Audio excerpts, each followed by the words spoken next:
Big Z Reviews.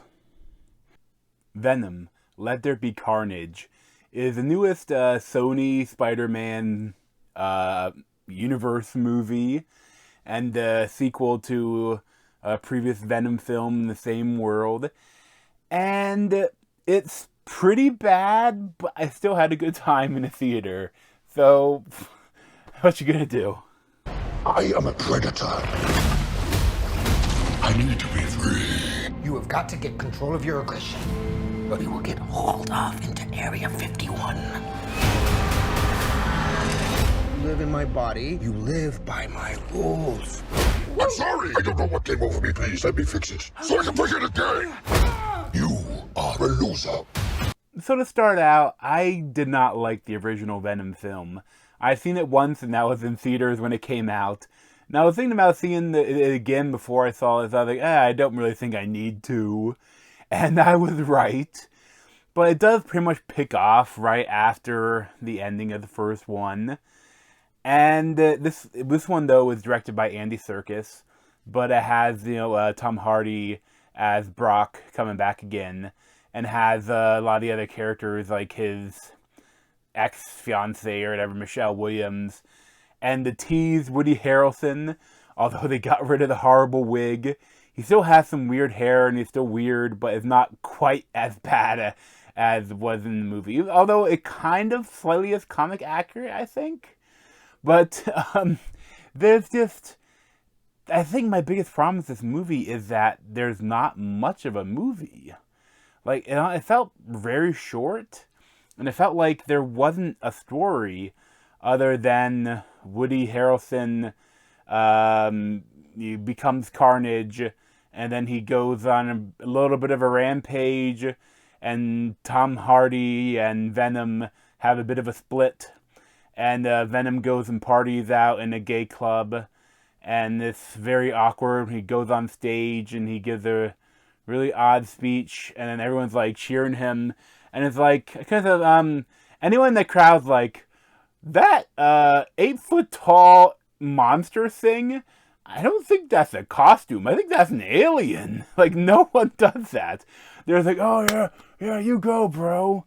And it's just, I don't know. And too, like, the stuff with, the Tom Hardy, I think that he does the Venom voice, too.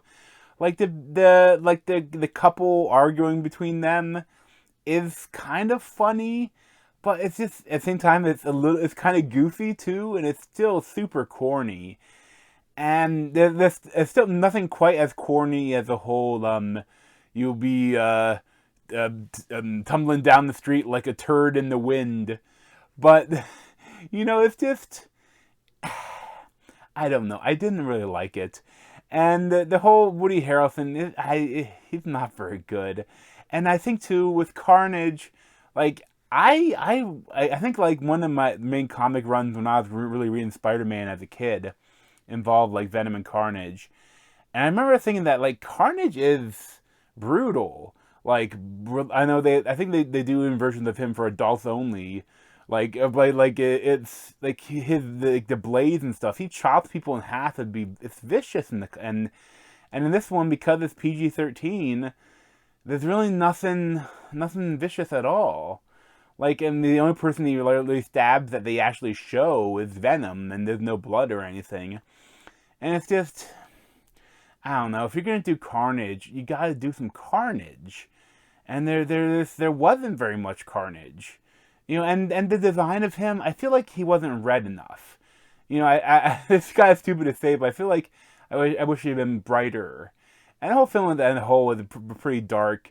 And of course, the big fight turns into just, the CGI fest where it's really tough to follow. It reminds me of when the Transformers would fight each other. Like, they move too quick, and it's tough to see what the hell is going on. And they also brought in Naomi Harris as the Shriek or something like that, and like she's the love interest of Woody Harrelson. And it's so weird. Like they gloss over that, like how many people he murdered that they found, and they try to give him a backstory, like I was abused. You left that part out of my story. and it's like, you're a serial killer. I don't know. And the idea of a love interest for a symbiote is like essentially like a banshee, and they kind of call it like a mutant. It's weird, but like a Sonic based superpower character, and not a good choice if you have a symbiote attached to you. And it's just, like I said, I think it just wasn't enough of a story for me. And like, again, I don't think I will ever go back to this. Like, I mean, I think that, but I did enjoy my time with it. But I went to the movie theater. I enjoy going to the movie theater. You know, I enjoyed my time. You know, I had some pretzel bites. Like, and it's just that, like, I just, there's nothing here, really. There's not much here.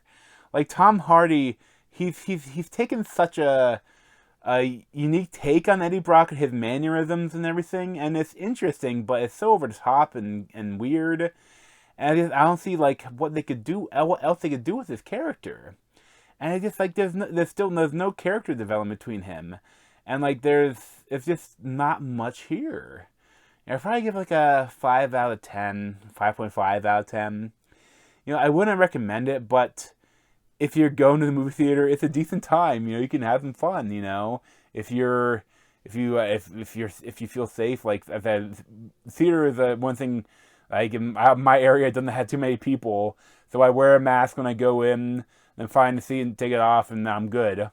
But like, I wouldn't highly recommend it. But thanks for watching, and if you want to see any more of me, you can subscribe down below. Thanks.